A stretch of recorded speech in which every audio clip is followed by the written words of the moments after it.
Hello doctor, good evening. ನನ್ನ ಧ್ವನಿ ನಿಮಗೆ ಕೇಳಿಸ್ತಾ ಇದೆ ಅನ್ಕೊಳ್ತೀನಿ. ಎಸ್, ಕೇಳಿಸ್ತಾ ಇದೆ.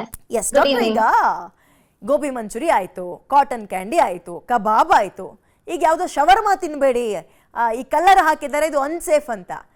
ಹೆಂಗೆ ಡಾಕ್ಟರ್ ಇದು ತಿಂದ್ರೆ ಏನಾಗುತ್ತೆ? ಅನ್ಸೇಫ್ ಅಂದ್ರೆ ಯಾವ ರೀತಿಯ ಕಾಯಿಲೆಗಳು ಬರುತ್ತೆ ಅಂತ? ನಮ್ಮಲ್ಲಿ ಫಸ್ಟ್ ನಾವು ತಿಳ್ಕೊಳ್ಬೇಕಾಗಿರೋದು 2 ಕಲರ್ ವೆರೈಟೀಸ್ ಇದೆ. ಒಂದು ನ್ಯಾಚುರಲ್ ಡೈ ಅಂಡ್ ಒಂದು ಪೆಟ್ರೋಲಿಯಂ ಬೇಸ್ಡ್ ಸಿಂಥೆಟಿಕ್ ಡೈ ಅಂತ. ನಮ್ಗೆ FDA ಏನಿದೆ, ಫುಡ್ FDA ಏನಿದೆ, ಅವ್ರು ನಮ್ಗೆ ಸಜೆಸ್ಟ್ ಮಾಡೋದು most of the time go with the natural dye ಅಂತ. ಬಟ್ ಈಗ ಹಲವಾರು ಕಡೆ most of the places vibrant ಆಗಿ ಕಾಣ್ಲಿ, ತುಂಬಾ ಚೆನ್ನಾಗಿ ಕಾಣ್ಲಿ ಅಂತ ಸಿಂಥೆಟಿಕ್ ಕಲರಿಂಗ್ ಏಜೆಂಟ್ಸ್ ನ ಫುಡ್ ಗೆ ಇಂಡ್ಯೂಸ್ ಮಾಡ್ತಾ ಇದ್ದಾರೆ, which is purely not safe for the human body. Usually ಏನಾಗುತ್ತೆ, ಕಲರ್ ಅಲ್ಲಿ ಯೆಲ್ಲೋ ಕಲರ್ ಇರುತ್ತೆ, ಅದನ್ನ ಟಾಟಾಸೈನ್ ಅಂತ ಕರಿತೀವಿ. ರೆಡ್ ಕಲರ್ ಇರುತ್ತೆ, ಅಲೂರಾ ರೆಡ್ ಅಂತ ಕರಿತೀವಿ.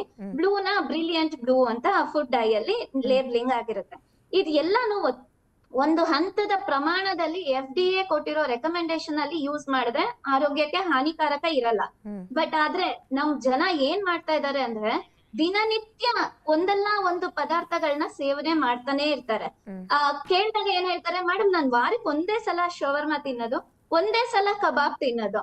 ಸೊ ಒಂದೇ ಸಲ ಒಂದು ವಾರದಲ್ಲಿ 7 ದಿನಾನು ವೆರೈಟಿ ನಲ್ಲಿ ಕನ್ಸಂಪ್ಷನ್ ನಡೀತಾ ಇರುತ್ತೆ.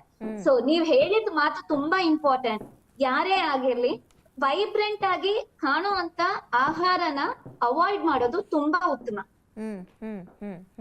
ಸೊ ಯಾವುದೇ ಇಂಡ್ಯೂಸ್ಡ್ ಡೈ ದೇಹಕ್ಕೆ ಹೆಚ್ಚು ಪ್ರಮಾಣದಲ್ಲಿ ದಿನನಿತ್ಯ ಒಂದಲ್ಲ ಒಂದು ರೀತಿಯ ಆಹಾರದಲ್ಲಿ ದೇಹಕ್ಕೆ ಸೇರ್ಪಡೆ ಆಗ್ತಾ ಹೋದ್ರೆ ಖಂಡಿತವಾಗೂ ಅದು ಕಾರ್ಸಿನೋಜೆನಿಕ್ ಆಗಿರುತ್ತೆ. ಅಷ್ಟೇ ಅಲ್ಲ, ಅದು ನಮ್ DNA ಸ್ಟ್ರಕ್ಚರ್ ಮೇಲೂ ಕೂಡ ಎಫೆಕ್ಟ್ ಮಾಡುವಷ್ಟು ಸಾಧ್ಯತೆಗಳಿರ್ತವೆ. ಅದಕ್ಕಿಂತ ತುಂಬಾ ಬಹು ಮುಖ್ಯವಾಗಿ ನಾವು ಪರಿಗಣಿಸ್ಬೇಕಾಗಿರೋ ವಿಚಾರ ಇದ್ರಲ್ಲಿ ಏನಂತ ಅಂದ್ರೆ, ಮಕ್ಕಳಲ್ಲಿ ಹೈಪರ್ ಆಕ್ಟಿವಿಟಿ ಕಾಣಿಸ್ಕೊಳೋ ಸಾಧ್ಯತೆಗಳು ಹೆಚ್ಚಾಗಿದೆ. ಈ ಮಕ್ಕಳು ಹೆಚ್ಚು ಚೂಟಿಯಾಗಿದ್ದಾರೆ ಅಂತ ತಿಳ್ಕೊಂತೀವಿ ಅಲ್ವಾ, ಗಲಾಟೆ ಮಾಡೋ ಮಕ್ಕಳು ಅಂತ ತಿಳ್ಕೊಂತೀವಿ. ಬಟ್ ಆದ್ರೆ ಅದಲ್ಲ. ಈ ತರ ಆಹಾರಗಳು ದಿನನಿತ್ಯ ಸೇರ್ಪಡೆ ಆದ್ರೆ ಅವ್ರದ್ದು ಬ್ಲಡ್ ಪ್ರೆಷರ್ ಏರ್ತಾ ಇರತ್ತೆ, ಹೈಪರ್ ಆಕ್ಟಿವಿಟಿ ಕಂಡೀಷನ್ ಕೂಡ ಅವರಲ್ಲಿ ಕಾಣಿಸ್ಕೊಂತ ಹೋಗುತ್ತೆ. ಸೊ ಅಟೆನ್ಷನ್ ಡಿಫಿಷಿಯಂಟ್ ಅಂತ ಕೂಡ ಹೇಳ್ತೀವಿ.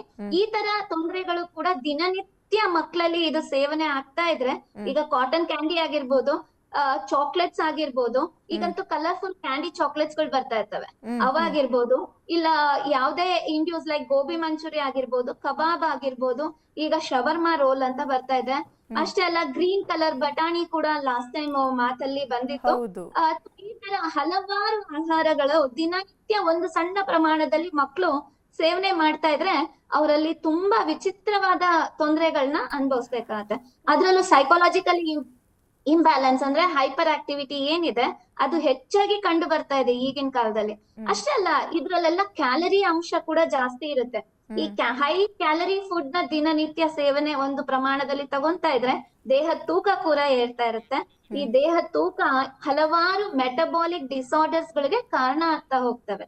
ಇದು ಕ್ಯಾನ್ಸರ್ ಒಂದೇ ಅಲ್ಲ ದೃಷ್ಟಿ, ಬಟ್ ಹಲವಾರು ಮೆಟಬಾಲಿಕ್ ಕಂಡೀಷನ್ಸ್ ಮೇಲೆ ಎಫೆಕ್ಟ್ ಆದಾಗ ಡಯಾಬಿಟಿಸ್ ಆಗಿರ್ಬೋದು, ಹೃದಯಕ್ಕೆ ಸಂಬಂಧಪಟ್ಟ ಕಾಯಿಲೆಗಳಾಗಿರ್ಬೋದು, ರಕ್ತದ ಒತ್ತಡ ಆಗಿರ್ಬೋದು, ಲ್ಯಾಕ್ ಆಫ್ ಕಾನ್ಸಂಟ್ರೇಷನ್ ಆಗಿರ್ಬೋದು, ಮೆಮೊರಿ ಲಾಸ್ ಆಗಿರ್ಬೋದು, ಈ ತರದೆಲ್ಲ ಹೆಚ್ಚು ಆಡ್ ಆನ್ ಆಗ್ತಾ ಹೋಗುತ್ತೆ ದೇಹದಲ್ಲಿ. ಡಾಕ್ಟ್ರೆ, ಹೈಪರ್ ಆಕ್ಟಿವ್ ಬಗ್ಗೆ ಮಾತಾಡಿದ್ರಿ. ಡೆಫಿನೆಟ್ಲಿ ಎಸ್, ವಾರದ 7 ದಿನದಲ್ಲಿ ಕಡಿಮೆ ಅಂದ್ರೂ 5 ರಿಂದ 6 ದಿನ ಹೊರಗಡೆ ಜಂಕ್ ಫುಡ್ ಅನ್ನ ನಾವು ಮಕ್ಳಿಗೆ ತಿನ್ನಿಸ್ತಾ ಇದೀವಿ. ಅಂಡ್ ಈ DNA ಮೆಸ್ ಆಗೋದ್ರ ಬಗ್ಗೆ ಮಾತಾಡಿದ್ವಿ. ಮೊಟ್ಟೆಲು ಅಂತದ್ ಇದೆಯಂತ ಏನ್ ಕೇಳ್ಪಟ್ಟಿದ್ವಿ. ಬಹಳ ಆರೋಗ್ಯಕರವಾದ ವಸ್ತು ಅಂದ್ರೆ ಮೊಟ್ಟೆ, ನಾವು ಹಂಗ್ ಕನ್ಸಿಡರ್ ಮಾಡೋದಾದ್ರೆ. ಈಗ ಗೋಬಿ ಮಂಚೂರಿ ತಿನ್ಬೇಡಿ, ಕಬಾಬ್ ತಿನ್ಬೇಡಿ, ಈಗ ಏನೋ ಶವರ್ಮಾ ತಿನ್ಬೇಡಿ, ಕಾಟನ್ ಕ್ಯಾಂಡಿ ತಿನ್ಬೇಡಿ ಅನ್ನೋ ಬದಲು ಮಾರುಕಟ್ಟೆಗೆ ಬರೋ ಆ ಕೆಮಿಕಲ್ನೇ ಬ್ಯಾನ್ ಮಾಡಕ್ ಏನ್ ರೋಗ ನಮ್ಮ ಆಫೀಸರ್ಸ್ಗಳಿಗೆ ನಾನು ಕೇಳ್ತಾ ಇರೋದು. ಯಾಕೆ ಸಮಸ್ಯೆ ಆಗ್ತದೆ? ಒಂದೊಂದನ್ನೇ ಪರ್ಟಿಕ್ಯುಲರ್ ಆಗಿ ಟಾರ್ಗೆಟ್ ಮಾಡಕ್ಕಿಂತ ಇನ್ಸೆಕ್ಟ್ಸ್ ಅಂತ ತಗೊಳ್ಳೋಣ. ಬರೀ ಸೊಳ್ಳೆ, ತಿಗಣೆ, ಜಿರಳೆ ಅಂತ ಬೇಡ, ಓವರ್ ಆಲ್ ಆಗಿ ಎಲ್ಲ ಸೇರಿದಾಗ ಕ್ರಿಮಿಕೀಟಗಳು, ಇದನ್ನ ಬ್ಯಾನ್ ಮಾಡ್ಬೇಕು, ಇದನ್ನ ಕಟ್ ಮಾಡ್ಬೇಕು. ಯಾಕೆ ಆಗ್ತಾ ಇಲ್ಲ ಅನ್ಸುತ್ತೆ? ನಮ್ಮಲ್ಲಿ FDA ಅಥಾರಿಟಿ ಏನಿದೆ, ಅವರು ಒಂದು ಪ್ರಮಾಣನ ಫಿಕ್ಸ್ ಮಾಡಿರ್ತಾರೆ. ಎಲ್ಲರಿಗೂ ಎಲ್ಲಾ ರೀತಿನಲ್ಲೂ ಲೈಸೆನ್ಸ್ ಕೊಟ್ಬಿಡಲ್ಲ. ಆ ಪ್ರಮಾಣದ ಅನುಗುಣವಾಗಿ ಯಾರು ಬಳಕೆ ಮಾಡ್ತಾರೋ ಅದು ದೇಹದ ಮೇಲೆ ತೀರಾ ಪರಿಣಾಮ ಬೀರೋದಿಲ್ಲ. ಅಂತ ಆಹಾರಗಳನ್ನ ದಿನನಿತ್ಯ ಸೇವನೆ ಮಾಡಬಾರ್ದು, ಬಟ್ ಲಿಮಿಟೆಡ್ ಆಗಿ 15 ದಿನಕ್ಕೆ ಒಂದ್ಸಲನೋ ತಿಂಗಳಿಗೆ ಒಂದ್ಸಲನೋ ಮಕ್ಳಿಗೆ ಕೊಡ್ಸಿದ್ರೆ ಓಕೆ, ಮಕ್ಳಾಗ್ಲಿ ದೊಡ್ಡವರಾಗ್ಲಿ ವಯಸ್ಕರಾಗ್ಲಿ ಯಾರಾಗ್ಲಿ ಹಿತಮಿತವಾಗಿ ಬಳಕೆ ಮಾಡುವಂತದ್ದು. ಸೊ FDA ಕೂಡ ಅದ್ರ ಪ್ರಮಾಣನ ನಿಗದೀಕರಿಸಿದೆ. ಈಗ ಯಾವ್ದು ಇದು ಏನು ರಿಪೋರ್ಟ್ಸ್ ಅಲ್ಲಿ 20 ಸ್ಯಾಂಪಲ್ಸ್ 28 ಸ್ಯಾಂಪಲ್ಸ್ ಏನು ತೊಂದ್ರೆ ಇಲ್ಲ ಅಂತ ಬಂದಿದೆಯಲ್ಲ, ಅವರೆಲ್ಲ FDA ಪ್ರಮಾಣಿತ ಅಂಶಗಳನ್ನ ಪಾಲನೆ ಮಾಡ್ತಾರೆ. ಸೊ ಅವಾಗ ಯಾವ್ದೇ ರೀತಿ ನಮ್ಮ ದೇಹಕ್ಕೆ ತೀರಾ ಹಾನಿಕಾರಕ ವಸ್ತುಗಳು ಸೇರ್ಪಡೆ ಆಗೋದಿಲ್ಲ. ಬಟ್ ಎಲ್ಲಿ 8 ಸ್ಯಾಂಪಲ್ಸ್ ನಲ್ಲಿ ಅನಗತ್ಯಕ್ಕಿಂತ ಹೆಚ್ಚಾಗಿ ವೈಬ್ರೆಂಟ್ ಆಗಿ ತುಂಬಾ ಕಲರ್ಫುಲ್ ಆಗಿ ಕಾಣೋದಕ್ಕೆ ಅದ್ರ ಪ್ರಮಾಣನ ಹೆಚ್ಚಿ ಬಳಕೆ ಮಾಡಿರ್ತಾರೆ. ಸೊ ಅಂತ ಕಡೆ ಅವರು ಸ್ವಲ್ಪ ಸೂಕ್ಷ್ಮವಾಗಿ ಗಮನಿಸಿ ಮನುಷ್ಯರ ಆರೋಗ್ಯ, ಮಕ್ಕಳ ಆರೋಗ್ಯನ ಎಲ್ಲ ಮನ್ಸಲ್ಲಿ ಇಟ್ಕೊಂಡು ಈ ಡೈಗಳನ್ನ ಬಳಕೆ ಮಾಡಿದ್ರೆ ಖಂಡಿತವಾಗೂ ಇದರಿಂದ ಆಗುವಂತ ಅನಾಹುತನ ತಡಿಬಹುದು.